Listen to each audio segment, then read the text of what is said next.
Chile invariablemente es un ejemplo en cuanto a construcción de resiliencia, reducción del riesgo, va a la cabeza en muchos aspectos, pero de pronto vuelven a haber amenazas, vuelven a enfrentar desafíos y hoy Ricardo Toro, director nacional de ONEMI, de la Oficina Nacional de Emergencias de Chile, nos acompaña. Bienvenido. Bien, muchas gracias. Ricardo, es que no terminan de llegar los terremotos y los incendios. Bueno, no se puede evitar, ¿cierto? Pero ¿qué aprende Chile de todo esto?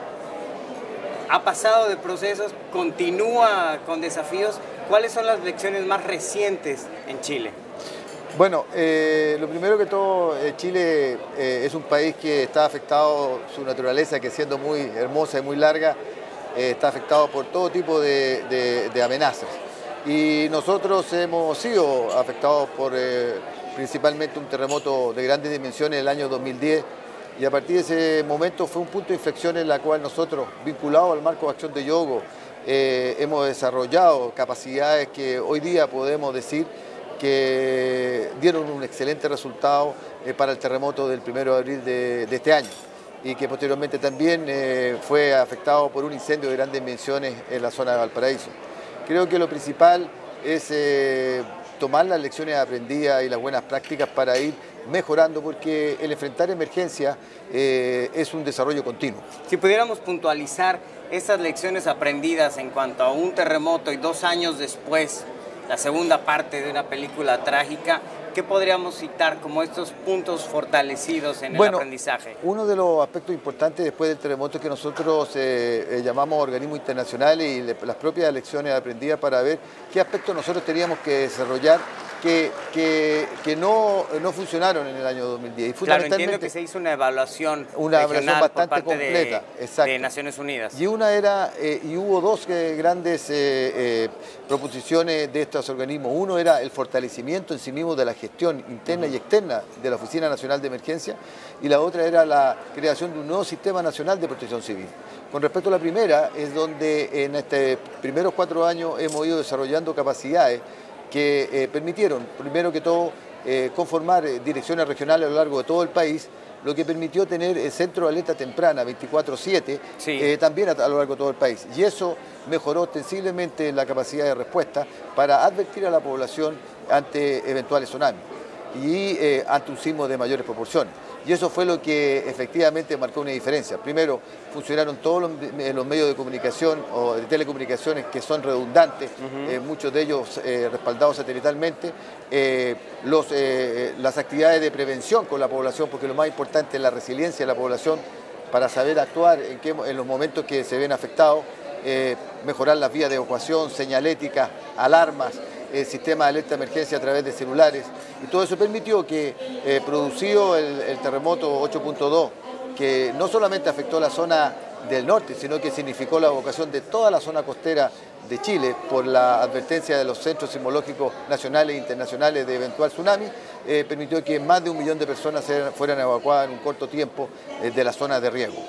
Ahora, días después del terremoto, viene un incendio. O sea, hay lecciones aprendidas de un terremoto. Ahora, ¿cuáles son las lecciones aprendidas de un incendio que probablemente, pues tampoco, bueno, más bien no se esperaba, ¿no? Y sí, además, y menos tan cercano uno de otro. Bueno, eso es, la primera lección es que las oficinas de emergencia que están encargadas del tema deben entender que una emergencia ocurre, hay que actuar y coordinar la acción, y posteriormente seguir atenta a nuevas emergencias y no quedarse pegada en la emergencia que ocurrió.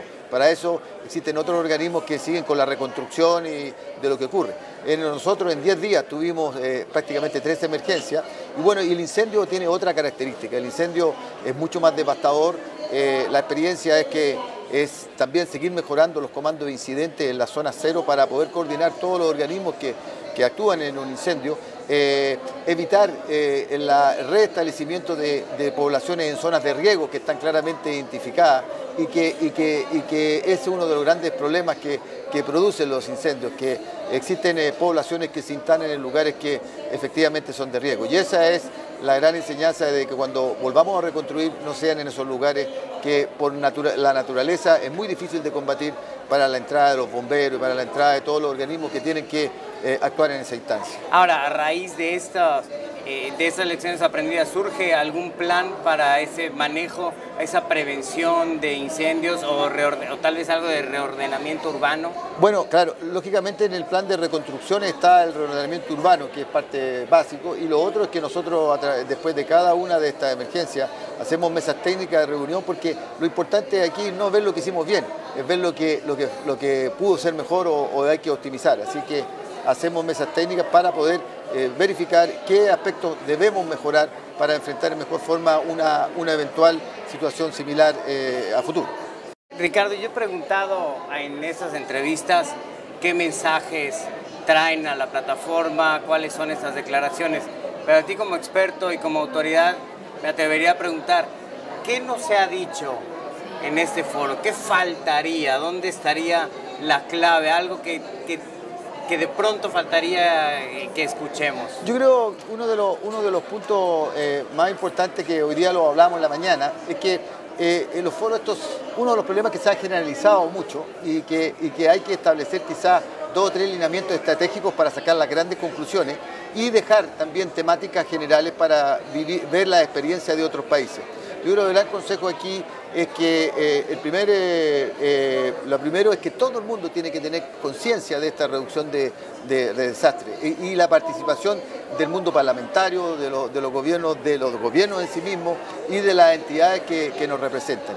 Y que los países deben tener una planificación acorde para poder enfrentar esta emergencia. Creo que ese es el gran mensaje. Aquí la diferencia que debe marcar esta casi última plataforma regional antes del marco de acción de Hyogo 2 que viene en marzo en Japón, es que lo que hoy día ya está sentado como normativa, que es la reducción de riesgo de desastre que establece la estrategia y los planes de acción del marco de acción de Hyogo 2, ahora hay que ir a protocolizarlo y a hacerlo en acción. Ya claro, debemos terminar un poco la parte intelectual de la reducción de riesgo de desastre y ahora entrar a cosas concretas que permitan que los países cuenten con reglamentos, con manuales, con leyes, con políticas que tengan un marco que esté regulado y que esté avalado internacionalmente y que los países puedan seguirlo sin tener los problemas internos que a veces generan este tipo de desarrollo. Ricardo, ¿entendería bien que debemos pasar del qué al cuándo? Ese es el siguiente paso, al cómo y al cuándo. Entendería que ya establecido en los países el concepto de la reducción de riesgo de desastre, en que ya no hay solamente que preocuparse de la respuesta, sino que del ciclo de riesgo, desde la prevención hasta la reconstrucción, que conceptualmente está muy bien definida. Hoy día tenemos que pasar al marco de acción de Hyogo 2, a la práctica, a hacer cosas concretas que permitan que los países tomen eso como referencia para poder enfrentar en mejor forma la emergencia. Y entre esas referencias, por supuesto, Chile seguirá estando entre las referencias y siempre citado como estas lecciones aprendidas. Muchísimas gracias, Ricardo Toro, director nacional de ONEMI en Chile. Gracias, muy amable.